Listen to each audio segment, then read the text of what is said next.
नमो नारायणे। ओम नमो नारायणे। गरुड़ पुराण अध्याय 20।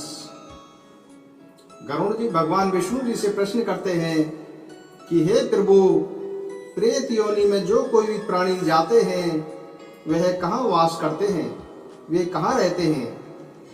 प्रेत लोक से निकलकर वे कैसे और किस स्थान में चले जाते हैं?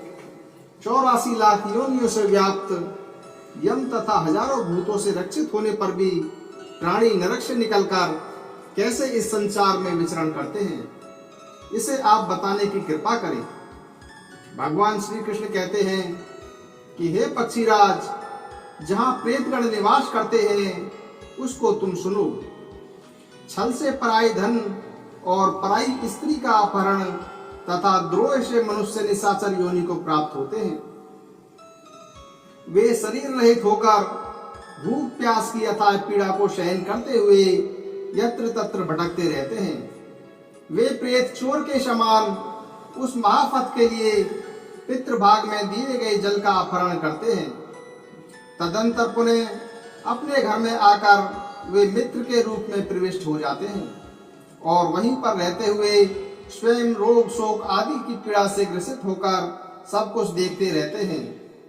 वे एक दिन का अंतराल देकर आने वाले ज्वर का रूप धारण करके अपने संबंधियों को पीड़ा पहुंचाते हैं अथवा तिजरिया ज्वर बनकर और शीत वात आदि से उन्हें कष्ट देते हैं। नाना प्रकार के अन्य बहुत से रोगों का रूप धारण कर लिया जाता है। इस प्रकार वे दुष्कर्मी प्रेत नाना दोषों में प्रवृत्त होते हैं, नाना दोषों में रहते हैं। गरुड़ जी ने कहा कि हे प्रभु, वे प्रेत किस रूप में किसका क्या करते हैं, किसी विधि से उनकी जानकारी प्राप्त की जा सकती है, क्योंकि वे न तो कुछ कहते हैं और न ही बोलते हैं। हे ऋषिकेश, यदि आप मेरा कल्याण चाहते हो तो मेरे मन के इस मोह को दूर कर दिए। इस कली काल में प्राय बहुत से लोग प्रेत योनि को ही प्राप्त होते हैं।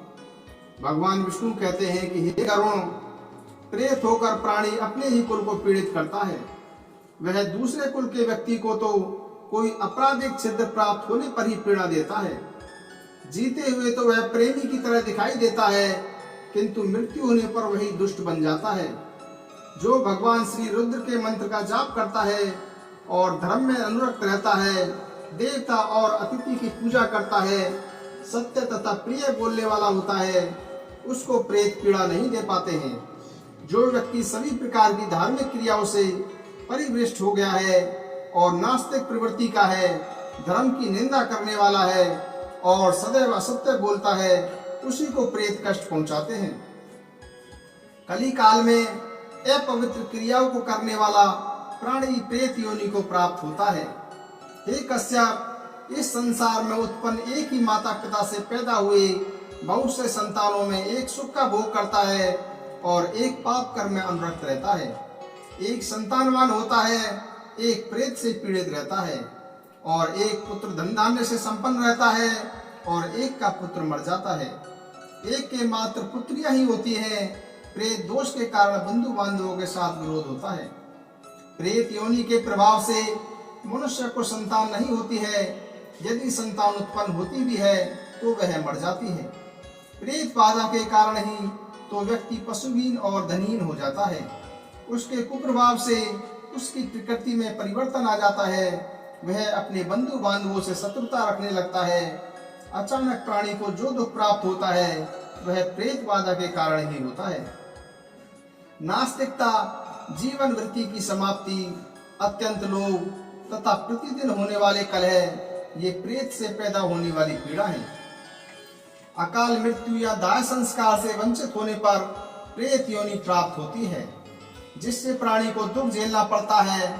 हे पक्षीराज, जो व्यक्ति प्रेत योनियों को नहीं मानता है वह स्वयं प्रेत योनियों को प्राप्त होता है। जिसके वंश में प्रेत दोष रहता है उसके लिए इस संसार में सुख नहीं है। प्रेत बाधा होने पर मनुष्य की मति, प्रीति, रति, लक्ष्मी और बुद्धि, इन पांचों का विनाश हो जाता है।